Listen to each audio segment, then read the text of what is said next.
Alors, je disais tout à l'heure que c'est extraordinaire ce que Jésus peut faire dans notre vie, ce que le prince charmant, il n'est pas comme ce prince dans la vie, ces hommes, pardon, dans la vie réelle, où au départ, ils vont vous miroiter plein de choses, mais au final, on voit vraiment une autre facette de l'homme ou quoi, non.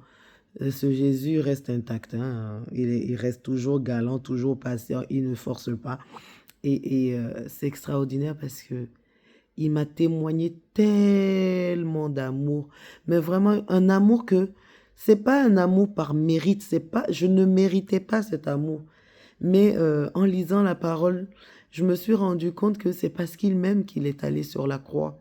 C'est parce qu'il m'aime qu'il a accepté de se faire lapider, de se faire flageoler, pardon, de se faire mettre une couronne d'épines sur la tête, se faire flageoler avec des ficelles et des bouts au bout des morceaux d'os qui te déchirent la peau, se faire transpercer le côté, se faire clouer les mains et les pieds. Tout ça, c'est parce que Jésus nous aime qu'il a fait cela pour nous. C'est vraiment, quand je suis arrivée à cette partie de son calvaire en quelque sorte, ça m'a poigné le cœur. Je me suis dit, oh Seigneur, tu as fait tout ça pour moi et j'ai si longtemps résisté. Et tu ne m'en veux même pas. Le pire, c'est que le Seigneur Jésus ne nous en veut pas du temps qu'on prend à venir vers lui. Il ne nous en veut pas du tout. Dès qu'on vient, dès qu'on on accepte finalement la main de notre magnifique, extraordinaire prince charmant, galant qu'est Jésus-Christ de Nazareth, il ouvre grand les bras et il nous serre dans ses bras. Vraiment, c'est énorme. C'est énorme vraiment de vivre une telle expérience. C'est énorme, tout simplement énorme. J'ai pas, j'ai pas fini mon histoire, hein. Je sais, je fais un aparté, mais j'ai pas fini mon histoire.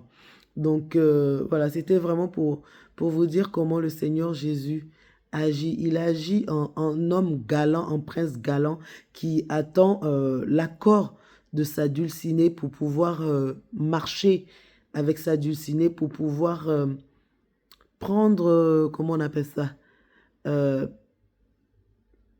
prendre le règne dans la vie de sa dulcinée en quelque sorte, pouvoir protéger sa dulcinée, pouvoir veiller, même s'il le fait quand tu n'acceptes pas, mais là pleinement quand tu acceptes, quand tu l'acceptes, tu es tout à lui. Donc forcément, euh, un homme cherche à protéger sa femme.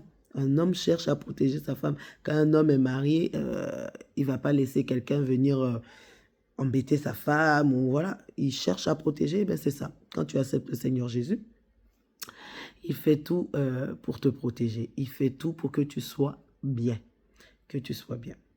Donc voilà, c'est extraordinaire, c'est pas fini parce que mon changement commence maintenant. À tout de suite.